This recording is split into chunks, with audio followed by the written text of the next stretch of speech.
প্রিয় দেশবাসী সকলকে জানাচ্ছি দেলোয়ারের পক্ষ থেকে সবাইকে আসসালামু আলাইকুম। আপনারা সকল প্রবাসীরা ভালো থাকলে আমরা সকল প্রবাসীরা ভালো, কারণ প্রবাসীদের দুঃখ প্রবাসীরা বুঝে, কারণ বাংলার মানুষটা বুঝবে না। পরশুদিন একটা সংসদ সংসদ বলে পবিত্র জায়গা, এখন দেখতেছি সংসদ মানে অপবিত্র জায়গা। সংসদ যদি পবিত্র হতো তাহলে বাংলাদেশ রাষ্ট্রপতিকে যেভাবে অপমান করছে, এটা কি অপমানের প্রাপ্ত কি সে? আপনারা এত ভালো, জামায়াতের লোকেরা এত ভালো, তাহলে আপনারা কিভাবে অপমান করলেন? আপনারা বলেন। আপনারা বলেন খারাপ লোক সংসদে থাকতে পারবে না। আপনারা নিজেরা কি ভালা? আপনারা নিজেরা ভালা হইলে আপনারা আল্লাহর কথা ভাবেন না। আপনারা শুধু নিজের টেকার পিছে ঘুরেন। টেকার পিছে ঘুরেন।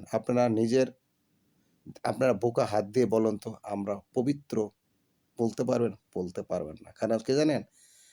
যে পবিত্র সে কোনো মানুষকে হিংসে করবে না। যে পবিত্র সে কোনো মানুষকে হিংসে করবে না। সে আল্লাহ বিলের নাম লবে, মানুষকে আল্লাহর পথে আনবে। আর আপনারা মানুষকে আল্লাহর পথে আনেন না। একটা লোক আওয়ামী লীগ করছে না বিএনপি করছে, সে অমুক দল করছে কি রে, এলাকা আমরা রাইখলা বাস দেন।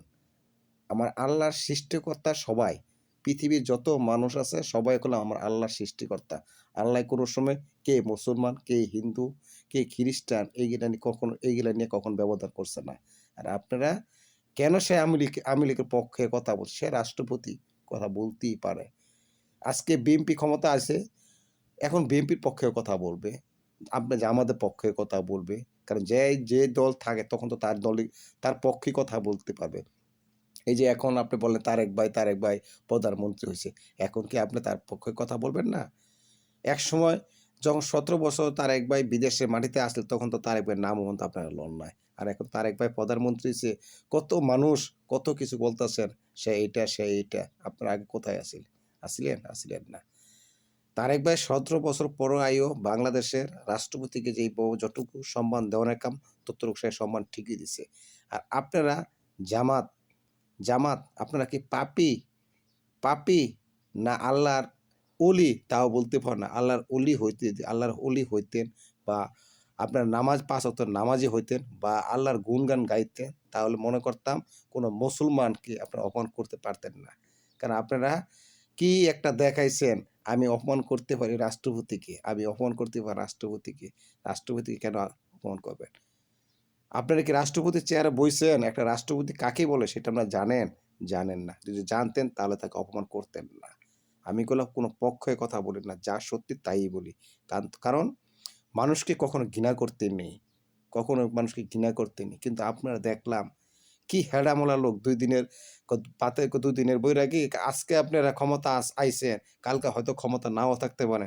তখন যে আপনাকে আইক্যলা শেখ হাসিনাকে আইক্যলা বাস দিব, তখন আপনি কি করবেন? তখন কি আপনারা গোয়ার ভিতরে বাস থামাইতে পারবেন?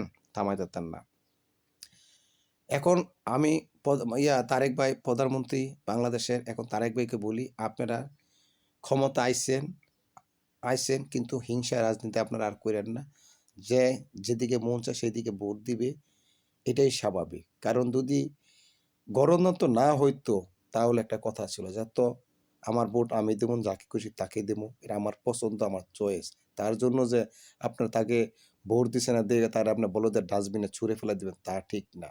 কারণ তাহলে আপনি একা রাজা থাকেন, প্রজার কোনো সময় ভিত্তি দেন না। জামাত বলদের ডাস্টবিনে ফেলাই দেন, এনসিবি বলদের ডাস্টবিনে ফেলাই দেন, আপনি রাজাই থাকেন সারা জীবন। আর যদি আপনি মনে করেন না আজকে আমার রাজার চেহারা আছে, হয়তো 5 বছর পর আমার রাজার চেহারা নাও থাকতে পারে, তখন আমি কি করব? তাহলে আপনার একটা জিনিসই করতে হবে, মানুষের হিংসার রাজনীতি করেন না, আপনি মানুষের প্রতিহিংসা রাজনীতি করেন না। আমরা চাই রাজনীতি এমন একটা রাজনীতি করেন যে রাজনীতি করলে সারা বাংলাদেশের মানুষ আপনাকে ভালোবাসবে, আপনাকে সাপোর্ট করবে। তখন যেই আপনি 5 বছর পরে দাঁড়াক না কেন, কিন্তু দেখবেন সে লাস্টে সে কিছুই পাবে না। পাবে কি? ঘোড়ার আন্ডা। ঘোড়ার আন্ডা পাবে। এই যে জামাত এত ভালো, এত ভদ্র, জামাত কয়টা সিট পাইছে আমরা তো দেখছি।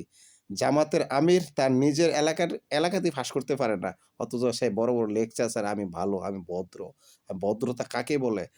১০ ১০ ১০ জন যদি ভালো কয় তাহলে আপনি ভালো হতে পারেন। আপনার মাথার টুপি আছে, টুপি থাকলে কি মানুষ আপনাকে ভালো করবে? ভালো করতে গেলে কি আপনার মুসলমানের কিছু ধারা আছে, ধারা আপনি স্মরণ করেন, আল্লাহ বিল্লাহর নাম লন, নবী রাসূলের নাম লন, ৫ ওয়াক্ত রোজার নামাজ পড়ে আমাদের ইমানের সহিত আপনারা রাখেন, তারপরে আমরা ভালা কমু। আমরা তো গুনাহগার, কিন্তু গুনাহগারের প্রতি আপনি গুনাহগারকে রাখেন না। কারণ যেইভাবে রাষ্ট্রকে অপমান করছেন, কিন্তু তাকে আপনি সুযোগ দেন। সে যদি অন্যায় করেও থাকে, তাকে সুযোগ দেন। হ্যাঁ, আগে কি করছো না করছো সেটা আমাদের জানার বিষয় নয়। কিন্তু এখন সংসদকে পবিত্র করতে গেলে আপনি থাকেন, পবিত্রভাবে থাকেন। কিন্তু আপনি সংসদকে অপবিত্র করেন না। এটা বলতে পারেন আপনার স্লোগান রাষ্ট্রপতি ইয়া চায়, রাষ্ট্রপতি ইয়া চায়, রাষ্ট্রপতি ইয়া চায়। কেন রে ভাই? আপনার আপনার নিজে তো রাষ্ট্রপতি জীবনে হতে পারবেন না। তা রাষ্ট্রপতি আপনার পদত্যাগ চাইলে কি না চাইলে কি? একটা রাষ্ট্রপতি কাকে বলে সেটা আপনি জানেন? জানেন না। যদি জানতেন তার উপর প্রেশার যখন একটা রাষ্ট্রপতি হয়, তার উপর অনেক প্রেশার আছে। আজকে আপনি ক্ষমতায় আইছেন, কালকে হয়তো ক্ষমতা থাকবেন না। তখন কি লাগে কি আপনি তাকে ছুঁড়ে ফেলে দিবেন? আল্লাহ কি আপনাকে এই কথা বলছে? আপনাকে আল্লাহ এই কথা বলছে? বলে নাই। আমি আমি আমনের আমি জামাতের পক্ষে কথা বলি। জামাত খুব ভদ্র, জামাত খুব ভদ্র। আরেকজনে বলছে জামাত খুব খারাপ, জামাত খুব খারাপ। তার মানে আপনি কি খারাপ হয়ে গেছেন গা?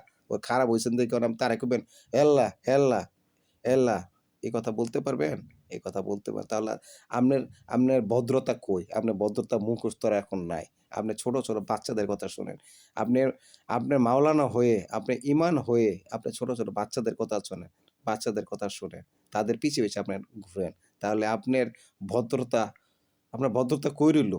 আমি এইটাই বুঝলাম না। যাক আমার কথা দুঃখ কষ্ট পাইলে আপনারা ক্ষমা দৃষ্টিতে দেখবেন। কারণ এখন বর্তমানে রাজনীতি কি সেটা আমরা বুঝি না। কারণ রাজনীতি মারামারি, কুপাকুপি এটা কি রাজনীতি বলেন? পাবলিক যদি আবার একবার খেপে তাহলে বুঝবেন আইককলা বাঁশ কাকে বলে। সেটা আপনারা প্রস্তুত থাকেন। কারণ প্রস্তুত থাকতে হবে। কারণ আপনারা বারবার কেন আপনারা এ করেন? এখন তারেক ভাই প্রধানমন্ত্রী হইছে। তারেক ভাই কিভাবে দেশটাকে পরিচালনা করে সেইভাবে আপনারা স্মরণ করেন।